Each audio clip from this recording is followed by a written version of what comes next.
In this lecture, we'll focus on the following topics: change of states, water cycle, and the importance of water and its properties. In our last lecture, we learned that there are three states of matter: solid, liquid, and gas. Let's review each state briefly. In solid state, particles are packed closely together and they are arranged in an orderly way. Particles, however, can vibrate about their fixed position, but they do not mobile due to the strong forces of attraction that hold them together. On the other hand, in liquid state, particles are also packed closely together, but they do not have orderly arrangement. The particles are not fixed in a position and can therefore move in between each other and throughout the liquid. And in the gas state, particles are far apart and are random. This is because forces of attraction between particles are negligible. Particles are therefore able to freely move in any directions. Now let's take a look at how matter can change from one state to another state. As temperature increases, most materials or matter will change their states from solid to liquid and from liquid to solid. For example, solid ice can melt to liquid state when they take them out of the freezer. When you boil water, it changes from liquid state to gaseous state at 100 degrees Celsius. This change of state is caused by the increase in energy of the moving molecules in water, which enables the molecules to overcome the intermolecular attraction forces. When there's a change of state, they can be said to be undergoing one of the following phenomena. In melting, solid state change to liquid state. In boiling, liquid change to gas. In freezing, liquid change to solid. Condensation, gas change to liquid. And in sublimation, solid change to gas state. In melting process, when a solid is heated, the particles gain energy and they vibrate more. As the temperature increases, the vibration of the particles increases until eventually it overcomes the force that holds them together in the fixed position. The solid then turns into liquid. Let's take a look at what happens to the internal temperature of the solid during melting. When a piece of ice is being heated, its temperature will rise until it reaches 0 degrees Celsius, which is the melting point of ice. Once the temperature reaches 0 degrees Celsius, the temperature stays constant and all the energy goes into changing the solid ice into liquid water. Once all the ice has melted, the temperature of the water can rise again. During boiling, when the liquid is heated, it gains energy and the particles move more quickly as the temperature is increased. Eventually, the particles have enough energy to completely break the forces holding them together. The particles are now far apart and able to move freely. Let's take a look what happened to the internal temperature of the liquid during boiling. When water is being boiled, the energy applied to the water is spent in rising its temperature. Once the temperature reaches 100 degrees Celsius, which is the boiling point, the temperature stays constant and all of the energy is used to change the liquid water into gaseous steam. Once all the water is converted to steam, the temperature of the steam can start to rise again. Interestingly, the change of state also can move in opposite direction. For example, freezing, it changes from liquid to solid. It's the opposite direction of the process of melting. In freezing, when a liquid is cooled, its temperature decreases until its freezing point is reached. At the freezing point, the liquid turns solid. Heat energy is released when the particles slow down and takes up fixed and orderly positions. In condensation, when a gas is cooled, it changes to a liquid. Heat energy is given out. In sublimation, some solids change into gases without melting. For example, solid carbon dioxide known as dry ice can undergo sublimation at room temperature. It is used to cool other substances. When dry ice is warmed to room temperature, it changes into a gas without melting. This is the various change of states. There are basically three types of states: solid, liquid, and gas. And on the right hand side, the arrow shows the energy of the system. For example, when solid turns into gas, energy is being taken in, and this process of changing solid into a gas is called sublimation. And in the reverse process, where gas turns back into solid, energy is being given out, and the process of this gas turning back into solid is called deposition. Next, when liquid turns into gas, via vaporization, energy is being taken in, and in the reverse process of condensation, energy is being given out. And lastly, when solid turns into liquid via melting, energy is being taken in, and in the reverse process of freezing, liquid turns back into solid, energy is being given out.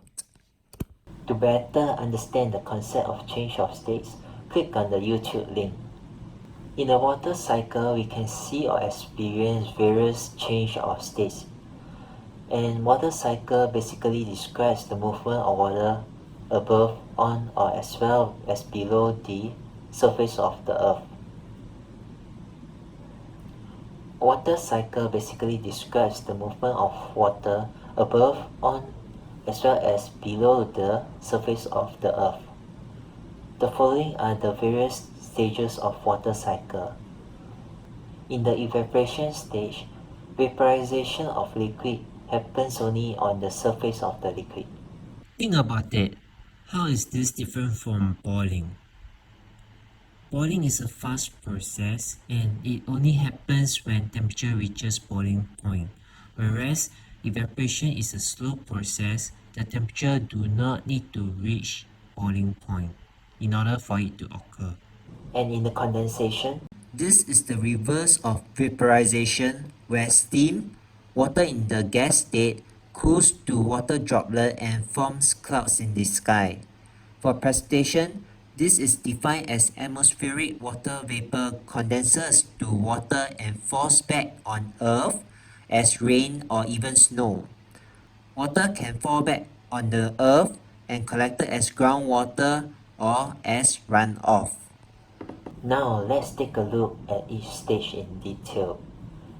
In the evaporation, the sun, which used as the source of energy, heats up water in the river or lakes or even ocean and turns it into water vapor or steam.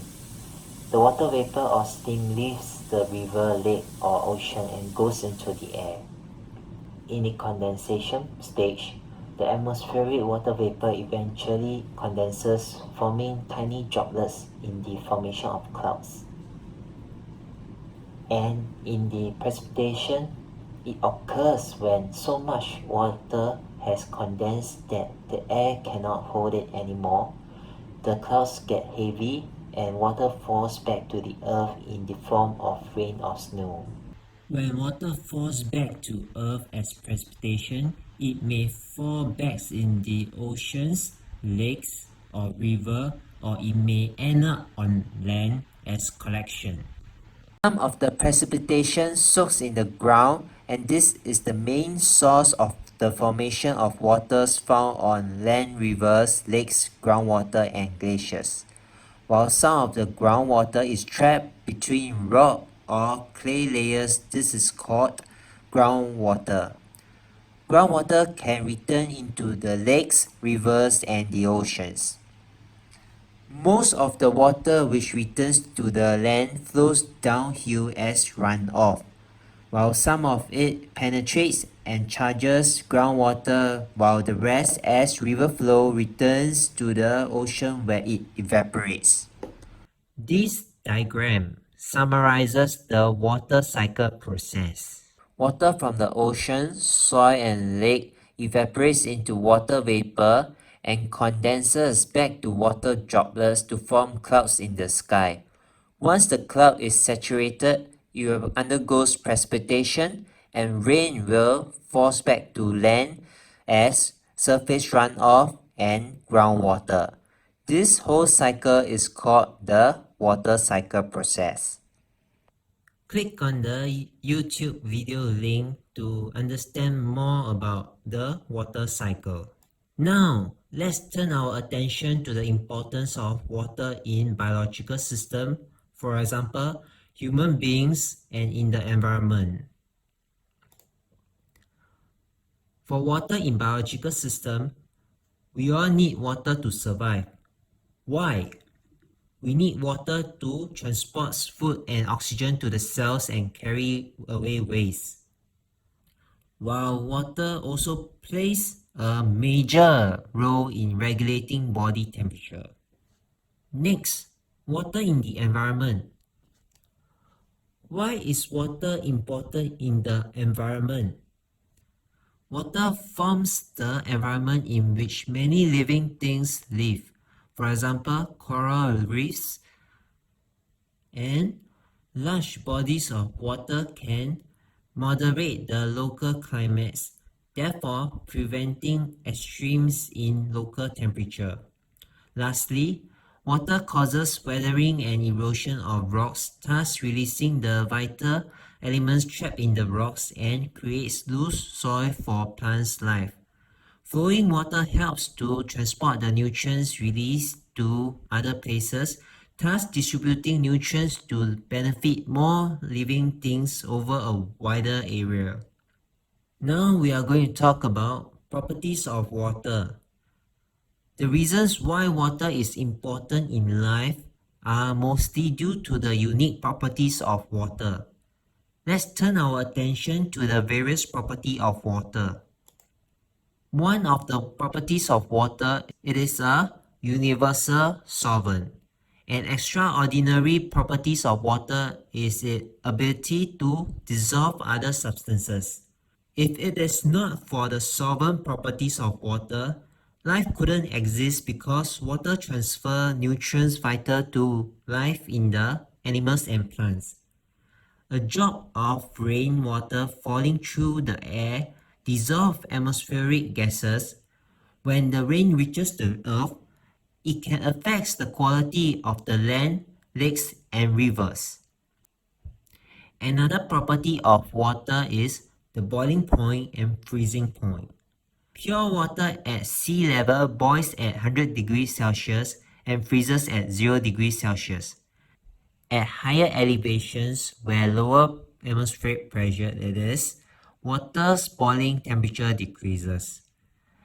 If a substance is dissolved in pure water, then the freezing point is lowered.